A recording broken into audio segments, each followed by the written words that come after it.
Hello बच्चों। तो चलिए आज हम लोग आपको ऑप्टिक्स पढ़ने के लिए जा रहे हैं, यानी कि प्रकाशिका के बारे में पढ़ने जा रहे हैं। तो आप लोगों को मालूम है कि ये प्रकाशिका क्या होता है।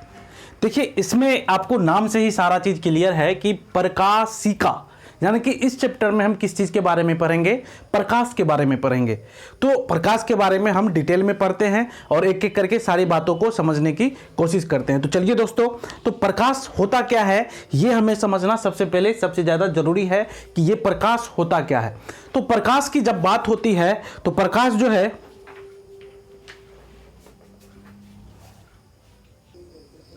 तो प्रकाशिका में मैंने आपको क्या बताया कि ज़्यादातर हम जो है प्रकाश के बारे में ही पढ़ते हैं। तो प्रकाश के बारे में जो पढ़ते हैं तो थोड़ा सा हम डिफिनीशन समझ लें कि क्या कहता है कि प्रकाश तथा उससे संबंधित घटनाओं का अध्ययन भौतिक विज्ञान की जिस शाखा में किया जाता है वे हमारा क्या कहलाता है, प्रकाशिका कहलाता है। यानी कि प्रकाश से रिलेटेड, यानी कि प्रकाश के कारण क्या हो सकता है, प्रकाश क्या होता है, प्रकाश के कारण कौन कौन सी घटनाएं हो सकती है, इन सभी चीज़ों को जिस भौतिक विज्ञान में हम पढ़ते हैं उसे हम क्या कहते हैं, प्रकाशिका कहते हैं। तो प्रकाश से सबसे पहली बात है कि प्रकाशिका की जब बात होगी तो उसमें सबसे पहले हमारा क्या निकल करके आएगा, लाइट निकल करके आएगा, यानी कि प्रकाश निकल करके आएगा। तो भाइयों एवं देखो बच्चों की प्रकाश जो है कि ये होता क्या है। तो प्रकाश के बारे में हम लोग अभी तक 10th क्लास में कुछ अलग चीज पढ़ के आए थे कि प्रकाश क्या होता है, उसे हम देख पाते हैं, देखने की अनुभूति प्रदान होती है, ये सारा चीज पढ़े थे। लेकिन यहाँ पे हम प्रकाश के बारे में कुछ अलग पढ़ेंगे। तो प्रकाश किसे कहते हैं, तो देखिए प्रकाश होता है यह एक विद्युत चुंबकीय तरंग है। तो अब आप कहोगे कि सर हम लोगों ने तो विद्युत चुंबकीय तरंग के बारे में तो नहीं पढ़ा था। जी हाँ, ये एक विद्युत चुंबकीय तरंग है। तो इस विद्युत चुंबकीय तरंग में क्या होता है, बहुत सारा आपको रे होता है, यानी कि बहुत सारा किरण होता है, अल्फा किरण, बीटा किरण, गामा किरण। आपको जब मैं मोटर फिजिक्स पढ़ाऊंगा तो उसमें मैं सारा चीज पढ़ाऊंगा।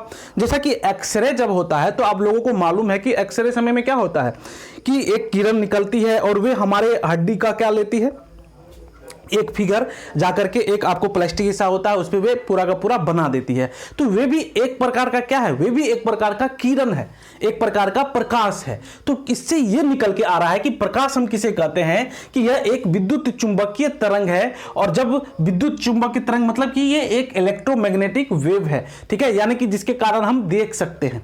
उसके बाद ये जो तरंगदैर्घ्य होता है इसका जो वैल्यू होता है ये हमारा 3500 एंगस्ट्रॉम से लेकर के 7500 एंगस्ट्रॉम के बीच होता है।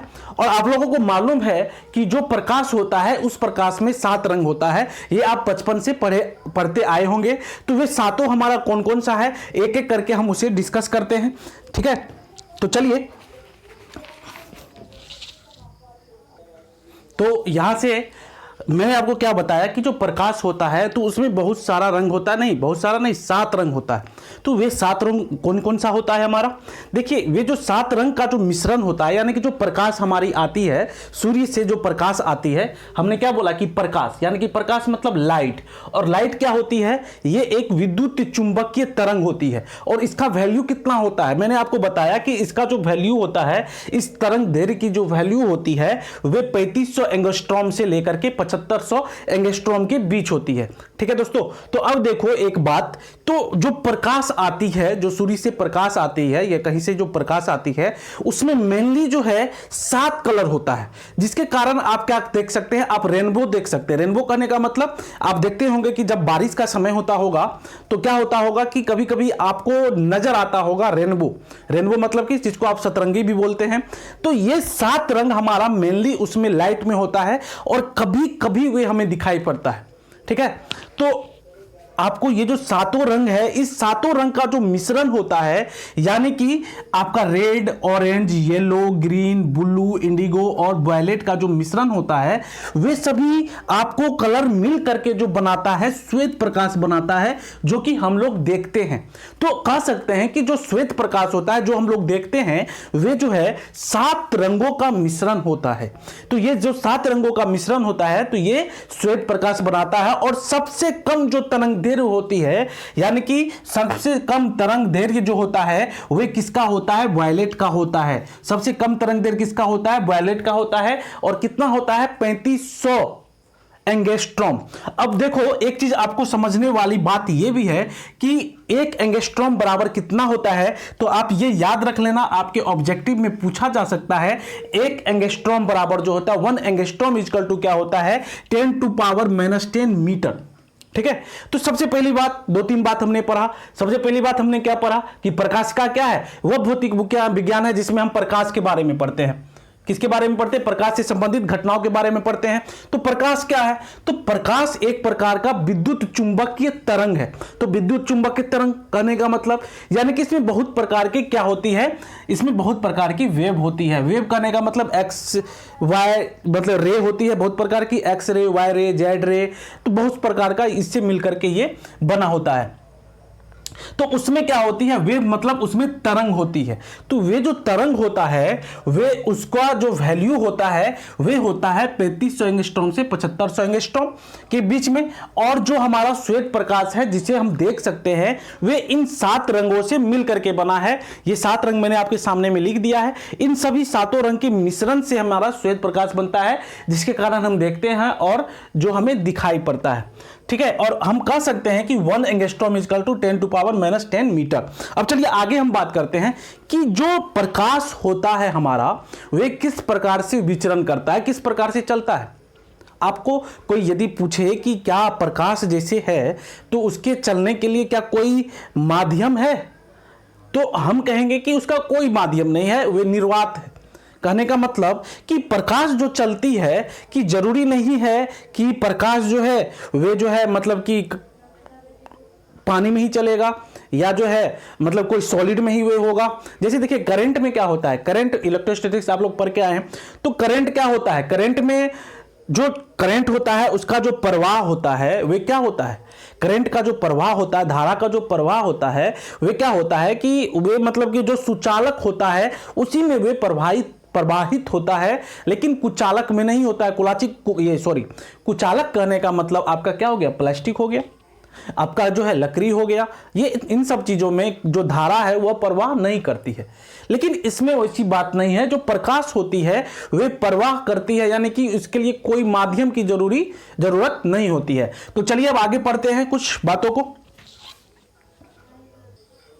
तो अब हम बात करते हैं प्रकाश के संरक्षण के बारे, प्रकाश के संचरण के बारे में। तो संचरण मतलब प्रकाश जो चलता है, तो प्रकाश जो चलता है तो उसके लिए उसको कोई माध्यम की जरूरत नहीं होती है। प्रकाश जो चलता है तो उसको कोई माध्यम की जरूरत नहीं होती है। जैसे हम लोग चलते हैं तो हमें क्या है कि माध्यम की जरूरत है। क्या माध्यम की जरूरत है? तो हम क्या पानी में चल पाएंगे? नहीं। हम लोग द्रव, यानी कि द्रव कहने का मतलब हम लोग द्रव पे नहीं चल सकते। क्या गैस पे चल पाएंगे? नहीं। यदि हमारे सामने गैस दे दिया जाए और कहा जाए कि बच्चा चलो तुम चलो, तो हम चल सकते हैं? कभी भी नहीं चल सकते हैं उसमें। तो हम सिर्फ एक ही माध्यम में चल सकते हैं, और वे माध्यम हमारा क्या है? वे माध्यम है ठोस। कोई सॉलिड चीज पे ही हम चल सकते हैं, किसी सॉलिड चीज पे ही हम संचरण कर सकते हैं। लेकिन लाइट के लिए ऐसा कोई भी बात नहीं है, चाहे वह गैस हो। तो यदि मान के चलो, एक एग्जांपल में बता रहा हूं कि जब आपको गैस कह सकते हैं, आप एक तरह से एग्जांपल ले सकते हैं कि गैस भी उसी तरह का होता है कि कुहासा का जब समय होता है, ठंडी भी आने वाली है, तो ठंडी के समय में क्या होता है कि जब लाइट जलता है तो क्या उस कुहासा को वे आर पार कर पाती है? कर पाती है। तो लाइट क्या कर पाता है कि उस दोनों को आर पार कर पाता है। तो जब लाइट आर पार कर रहा है उस कुहासा को, तो इसका मतलब वे क्या कर रहा है, उस गैस को आर पार कर रहा है। दूसरी बात, अब हम द्रव की बात करते हैं। तो द्रव में क्या होता है कि जब हमारा पानी बाल्टी में भरा हो और उसमें हम टॉर्च लेकर के जला करके देखें, या मान के चलिए बहुत सारे मछुआरे होते हैं जो मछली मारने के लिए जाते हैं, तो उसके पास बड़ा सा टॉर्च होता है, रात में मछली मारने जाते हैं तो टॉर्च बार के, यानी कि टॉर्च जला करके वे क्या करते हैं, देखते हैं। जब टॉर्च जला करके देखते हैं तो उसको मछली नजर आता है। तो इसका मतलब लाइट हमारा क्या हो रहा है कि द्रव में भी वे विचरण कर रहा है। अब हम बात करते हैं ठोस में, तो ठोस में तो कोई बात ही नहीं है, ठोस में तो विचरण करता ही करता है। और निर्वात, निर्वात मतलब कि उसको ठोस द्रव गैस से कोई मतलब नहीं है, तो वहां भी हमारा जो प्रकाश है वे आसानी से क्या करेगा, चलेगा, यानी कि वे संचरण करेगा। तो इसीलिए कहा गया है कि प्रकाश के संरक्षण के लिए माध्यम की कोई आवश्यकता नहीं है, कोई जरूरी नहीं है कि वे सिर्फ पानी में ही चलेगा। जैसे हम लोग सिर्फ सॉलिड पे यानी कि ठोस पे ही चल सकते हैं, उस तरह से प्रकाश के लिए कोई जरूरी नहीं है। परंतु एक बात है जो आपको याद रखनी जरूरी है, वह बात यह है कि प्रकाश का वेग माध्यम पर निर्भर करता है। प्रकाश का वेग किस चीज पे निर्भर करता है, माध्यम पे, कि उसका माध्यम कैसा है। उसका माध्यम जैसा होगा उस स्पीड से वे प्रकाश जो है चलेगा। यह बात आप याद रखिए कि जैसा उसका माध्यम होगा, माध्यम किसे कहते हैं, ठोस द्रव गैस, तो उसका जैसा माध्यम होगा उस हिसाब से वे क्या करेगा, विचरण करेगा, संचरण करेगा, चलेगा। तो कह रहा है कि प्रकाश का वेग माध्यम पर निर्भर करता है। प्रकाश का वेग सर्वाधिक कहां होता है, यदि कोई पूछे कि भैया प्रकाश का वेग सर्वाधिक कहां होता है, तो आंख बंद करके बोल देना निर्वात में होता है। क्या बोलना है, निर्वात में होता है। तो मैंने आपको एक बनाया है टेबल इस प्रकार से कि किसमें किसमें ज्यादा होता है। तो सबसे पहले देखिए, सबसे ज्यादा जो पूछेगा तो निर्वात बोलना है, उसके बाद ठोस में होता है, उसके बाद द्रव में होता है, और उसके बाद सबसे कम यदि किसी चीज में होता है तो वे गैस में होता है। समझ लीजिए, निर्वात में होता है, तब ठोस में होता है, तब द्रव में होता है, और सबसे कम किस में होता है, जो लाइट जो चलती है यानी कि लाइट जो संचरण करती है वे सबसे कम गैस में करती है और सबसे ज्यादा जो है निर्वात में करती है।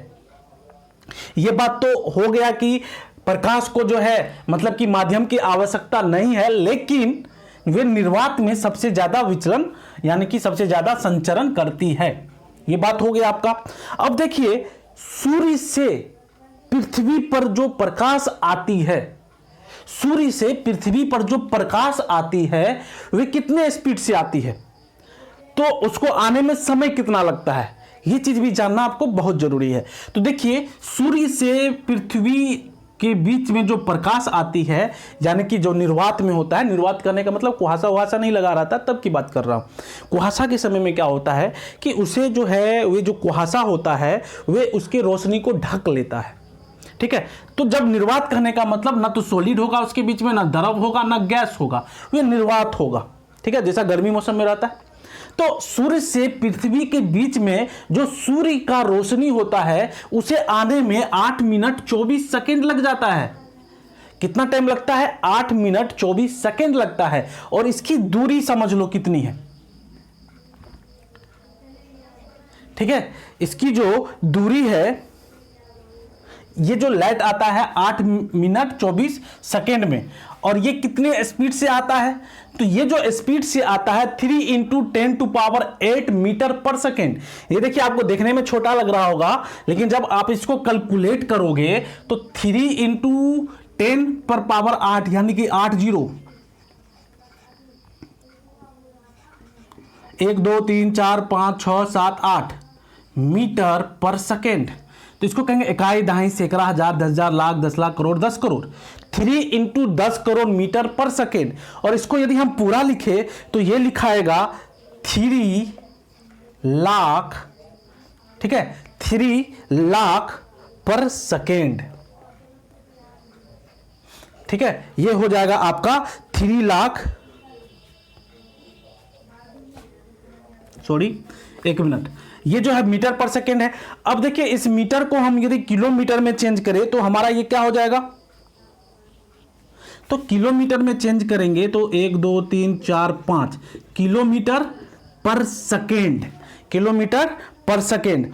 और इसको जब हम किलोमीटर को जब हम पूरा का पूरा लिखेंगे तो क्या लिखेंगे, इकाई, दहाई, सैकड़ा, हजार, 10,000, लाख, यानी कि 3 लाख किलोमीटर पर सेकेंड के स्पीड से जो है ये आ रहा है। सोचिए कि 3 लाख किलोमीटर प्रति सेकेंड के स्पीड से, 3 लाख किलोमीटर।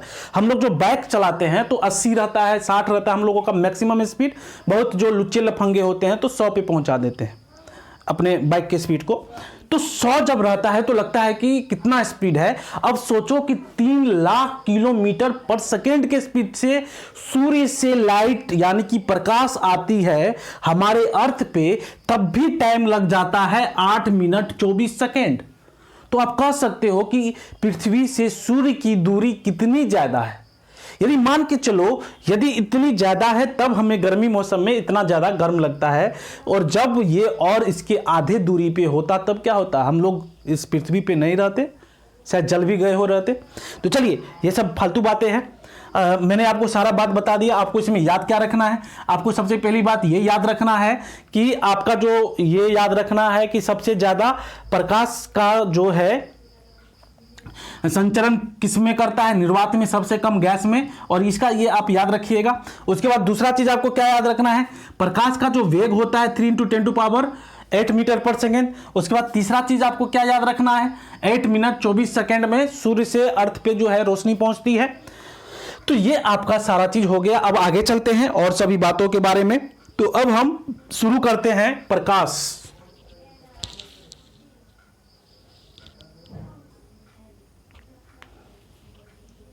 तो हम लोगों ने कुछ बेसिक चीजों के बारे में, प्रकाश के बारे में पढ़ा है।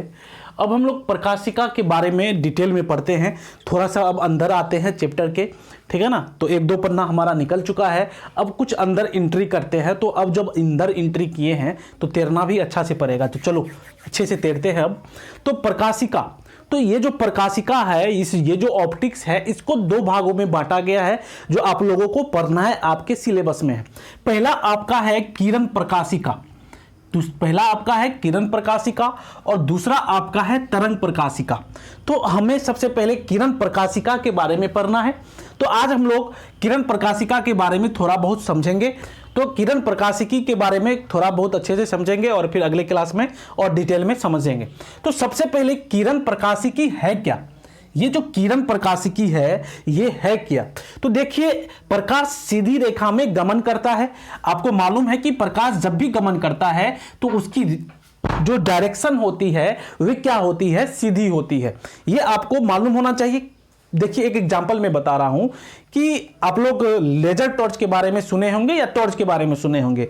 जब हम टॉर्च जलाते हैं, मान के चलो ये टॉर्च है हमारा, ठीक है ना। इस टॉर्च को जब हम जलाएंगे तो इसकी जो प्रकाश निकलेगी, क्या ये ऊपर जाएगी? नहीं जाएगी, ये हमेशा सीधे स्ट्रेट लाइन में जाएगी। टॉर्च है, मान के चलो, इससे प्रकाश निकलेगी तो ये स्ट्रेट लाइन में जाएगी। तो इसीलिए कहा जाता है कि प्रकाश हमेशा सीधी रेखा में गमन करती है। और जो प्रकाश हमारा निकल रहा है, मान के चलो जो मैं आपको अभी पढ़ा रहा हूं, तो बल्ब जल रहा है ऊपर, और जो प्रकाश निकल रही है क्या वे सिर्फ अकेला है? सिर्फ यदि एक ही लाइन में निकल लेती होती, सिर्फ एक ही उसकी ये होती, यानी कि एक ही लाइन होती, तो रोशनी तो सिर्फ एक ही जगह पे जाता ना। लेकिन इस पूरे कमरे में क्या है, रोशनी है, प्रकाश है। तो इसका कारण क्या है?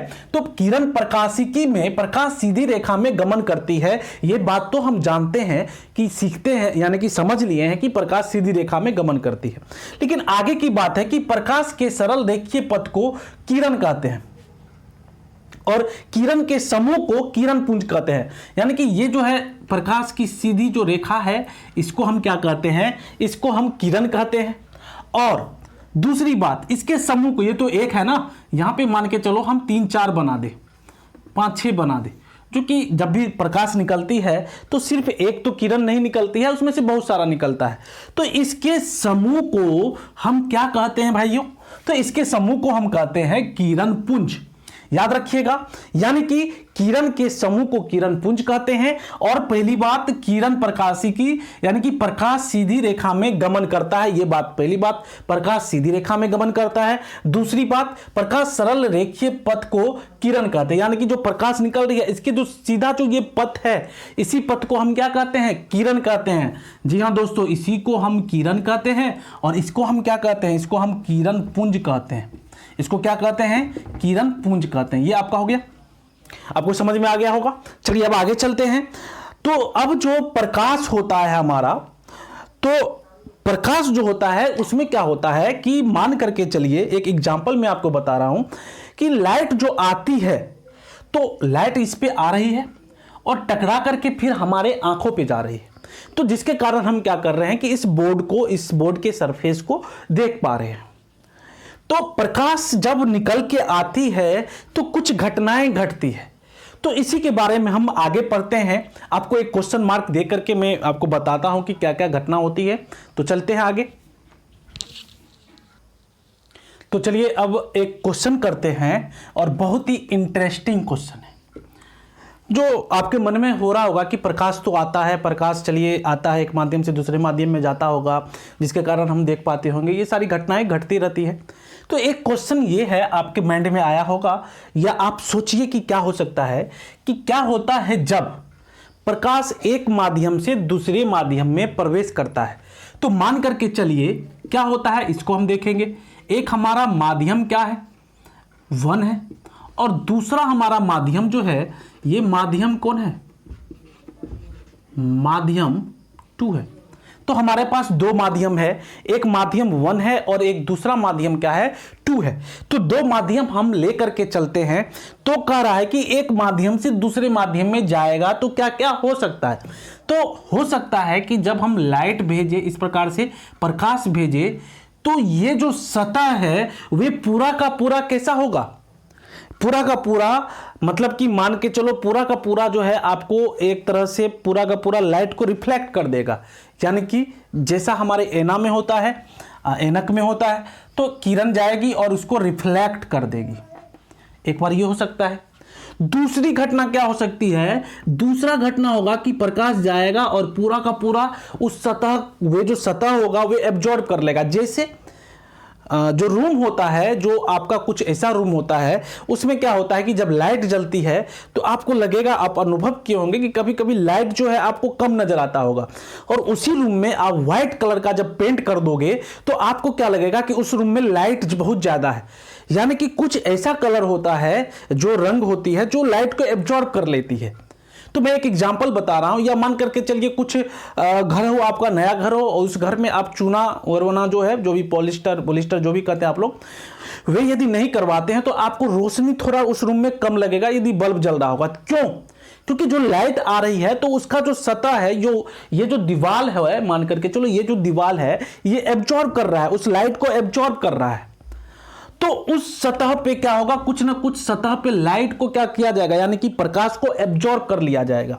और तीसरा क्या होगा कि लाइट ऐसे करके आएगी और अपने पथ से विचलित हो जाएगी। क्या हो जाएगी, विचलित हो जाएगी। यानी कि जो लाइट आई, हमारी प्रकाश आई, तो आर पार हो जाएगा लेकिन विचलित हो जाएगा। आप क्लास 10th में पढ़े होंगे, प्रिज्म के बारे में पढ़े होंगे, ठीक है ना। तो स्लेब के बारे में पढ़े होंगे, प्रिज्म के बारे में पढ़े होंगे और लेंस के बारे में पढ़े होंगे। इन तीनों चीजों में क्या होता है कि प्रकाश आती है और फिर वे उसका मुड़ना उड़ना होता है, यानी कि ऊपर नीचे ये सारा चीज होता है, ये घटनाएं घटती है।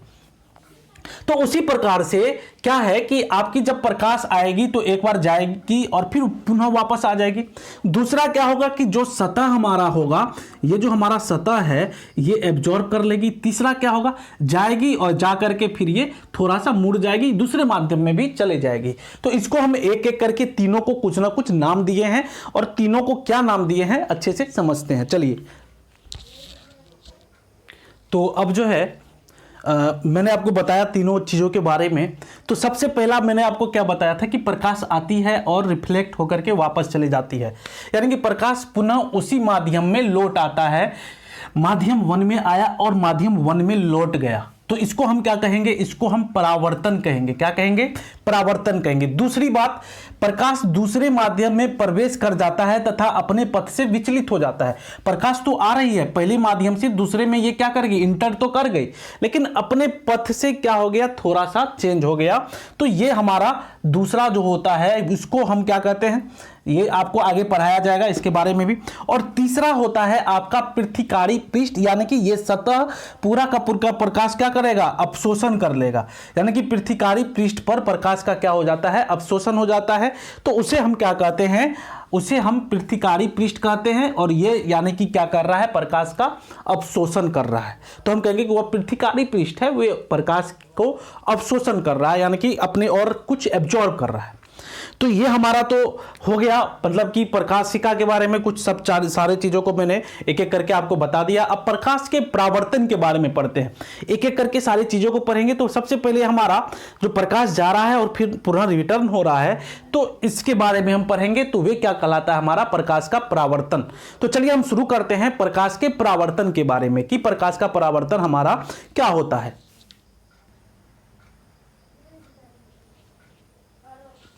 तो अब हम पढ़ेंगे प्रकाश के परावर्तन के बारे में।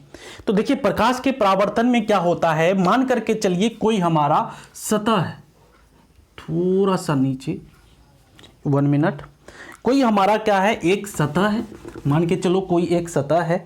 तो वे सतह हमारा इस प्रकार से है और ये सतह कैसा है, हमारा पॉलिश सतह है, यानी कि नीचे वाला सतह हमारा पॉलिश है। तो हम कहेंगे कि कोई ऐसा सतह है जो हमारा पॉलिश सतह है, तो उस पे कोई भी यदि किरण आती है, कोई भी किरण आती है, तो वे उतने ही एंगल बनाते हुए रिटर्न हो जाती है। तो अब समझो इस बात को कि प्रकाश का परावर्तन कहने का मतलब कि जो इसकी किरण आ रही है, इसको हम कहते हैं आपतित किरण, इसको हम कहते हैं आपतित किरण। फिर ये क्या होती है, परावर्तित होकर के पुनः लौट जाती है उसी माध्यम में, मैंने आपको भी जस्ट बताया था। तो इसे हम कहेंगे परावर्तित किरण, परावर्तित किरण। तो आपतित किरण और परावर्तित किरण कहने का मतलब यदि कोई प्रकाश आती है और फिर पुनः उसी माध्यम में लौट करके चले जाती है, तो उसको हम कहते हैं प्रकाश का परावर्तन। ये तो इसका डिफिनीशन है। लेकिन एक बात ये है इसमें कि ये जो आपतित किरण हो रही है, तो आपतित और परावर्तित किरण जो होगी उस दोनों का एंगल हमेशा बराबर होगा। अब किससे बराबर होगा, अब समझने वाली बात है कि किससे बराबर होगा ये। तो देखिए इसको बराबर कहने का मतलब हमें क्या करना है, इसमें नॉर्मल डालना है, यानी कि अभिलंब डालना है। क्या डालना है, अभिलंब डालना है। हमें क्या करना है, अभिलंब डालना है। तो ये अभिलंब से जितनी एंगल से आ रही है, ये उतनी ही एंगल से क्या होगी, जाएगी भी। यानी कि आपतित किरण जितनी एंगल से आएगी, परावर्तित किरण उतनी ही एंगल से रिटर्न होकर के चले जाएगी। तो कहा जाता है कि आपतित किरण जो है, जो आती है, वे परावर्तित किरण जो होती है, उस दोनों के बीच का जो एंगल हमेशा होता है, वे क्या होता है, बराबर होता है। तो एक बार हम डिफिनीशन आपको लिख देते हैं और अच्छे से इन चीजों को समझा देते हैं। तो यानी कि एंगल आई और एंगल आर, यानी कि angle i equal to angle r हो जाएगा। तो एंगल आई मतलब इंसिडेंट रे और एंगल आर रिफ्लेक्टिव रे, ठीक है। इस दोनों के एंगल जो है हमेशा बराबर होते हैं। और बराबर कब होते हैं, ये बराबर जो होते हैं, ये आपको जो भी किरण आती है तो नॉर्मल हम डालते हैं, उससे पता करते हैं कि एंगल दोनों कितना बराबर है। ये आपको यूज होगा, बहुत ज़्यादा यूज होगा, इसको अच्छे से याद रखिएगा। तो चलिए इसके डिफिनेशन के बारे में थोड़ा सा लिख दूं। तो मैंने आपको प्रकाश के परावर्तन के बारे में बताया। तो देखिए प्रकाश के परावर्तन के बारे में मैंने जो बताया, प्रकाश के परावर्तन किसके कहते हैं ये पहले समझ लीजिए। जब एक प्रकाश किरण एक माध्यम में प्रवेश करती है, मान के चलिए ये आपका माध्यम 1 है और नीचे माध्यम 2 है। तो माध्यम 1 में आपका प्रवेश करती है और पृथ्वीकारी पृष्ठ से टकराकर, तो मैंने आपको बताया था कि पृथ्वीकारी पृष्ठ कौन सा होता है, ये वाला जो पृष्ठ है आपका, ये हमारा क्या है, ये जो है पृथ्वीकारी पृष्ठ है। मैंने बताया था आपको कि ये पृथ्वीकारी पृष्ठ है। तो इस पृथ्वीकारी पृष्ठ से टकरा करके फिर पुनः उसी माध्यम में लौट आती है, मतलब इस माध्यम में जो गई तो ये दूसरे माध्यम में नहीं जा रही है, उसी माध्यम में पुनः लौट जाती है। तो इसे हम प्रकाश का क्या कहते हैं, परावर्तन कहते हैं। ये तो पहली बात है कि प्रकाश आया भैया और फिर उसी माध्यम में चला गया, तो इसे हम प्रकाश का परावर्तन कहेंगे। अब दूसरा, प्रकाश के परावर्तन के नियम के बारे में पढ़ते हैं। तो नियम के बारे में पढ़ने से पहले कुछ बातों को आप समझ लीजिए। सबसे पहली बात मैंने आपको बताया कि आपतित किरण और परावर्तित किरण जो है, इस दोनों का जो बीच का जो एंगल होता है, वे हमेशा क्या होता है, वे हमेशा आपका बराबर होता है। तो बराबर होने से पहले मैंने आपको क्या बताया कि आपतन बिंदु पे हमें क्या डालना पड़ेगा, एक अभिलंब डालना पड़ेगा। ये हमारा क्या है, आपतन बिंदु है। और इस पे हमें क्या करना है, एक अभिलंब डालना है। तो अभिलंब डालने के बाद तो ये जितना एंगल होगा उतना एंगल ये भी होगा। तो इस वाले एंगल को हम क्या कहते हैं, आपतन कोण कहते हैं। ठीक है, एंगल आई को हम क्या कहते हैं, आपतन कोण कहते हैं, क्योंकि ये आपतित किरण के कारण बन रहा है, इसीलिए हम इसे आपतन कोण कहते हैं। और कहा जाता है कि आपतित किरण तथा आपतन बिंदु पर अभिलंब के मध्य कोण, इसे हम क्या कहेंगे, आपतन कोण को कहेंगे। आपतित किरण और आपतन बिंदु, ये हमारा आपतन बिंदु हो गया, बिंदु पर अभिलंब के मध्य कोण, ये जो अभिलंब है इसके बीच का कोण, ये इसके बीच का कोण है, उसको हम कहेंगे क्या, आपतन कोण। और परावर्तित किरण और परावर्तन कोण किसे कहेंगे, तो ये हमारा परावर्तन कोण है, ये हमारा परावर्तन कोण है। तो परावर्तित किरण तथा आपतन बिंदु के अभिलंब के मध्य कोण, यानी कि ये हमारा क्या है, अभिलंब है, और ये हमारा क्या है, परावर्तित किरण है। तो इसके बीच का जो एंगल होगा उसको हम क्या कहेंगे, परावर्तन कोण कहेंगे। तो ये तो हमारा हो गया। तो इसका कुछ नियम है, प्रकाश के परावर्तन का कुछ नियम है। तो क्या कहता है नियम, आपतन कोण तथा परावर्तन कोण के परस्पर एक समान होते हैं। यानी कि जो आपतन कोण होता है, तो आपतन कोण मैंने बताया, आपतन कोण किसे कहेंगे, हमें क्या करना था, एक अभिलंब डालना था। मैंने कहा कि कोई भी किरण आती है और फिर वह उतने ही एंगल से बना करके चले जाती है, तो दोनों लेकिन एंगल बराबर होता है, इसीलिए हमें अभिलंब डालना पड़ा।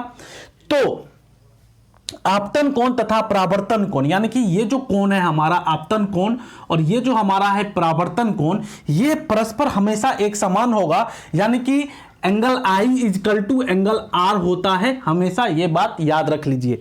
दूसरी बात है कि आपतित किरण, तो ये हमारा आपतित किरण, दूसरा कह रहा है परावर्तित किरण, तो ये हमारा जो परावर्तित किरण है वो और अभिलंब तीनों एक ही तल में होते हैं। ये जो हमारा अभिलंब है ये तीनों हमारा एक ही तल में होगा। एक तल कहने का मतलब सारा का सारा आपका क्या है, ऊपर में है, नीचे में कुछ भी नहीं है। ऐसा नहीं है कि आपतित किरण आया और परावर्तित किरण आपका नीचे में चला गया, ऐसा इसमें नहीं हो रहा है। तो जो भी है आपका आपतित किरण, परावर्तित किरण और अभिलंब, ये तीनों का तीनों क्या होगा, हमेशा एक ही तल में होगा। ठीक है दोस्तों, तो ये हमारा प्रकाश का परिवर्तन हो गया। चलिए अब आगे देखते हैं और कुछ चीजों को।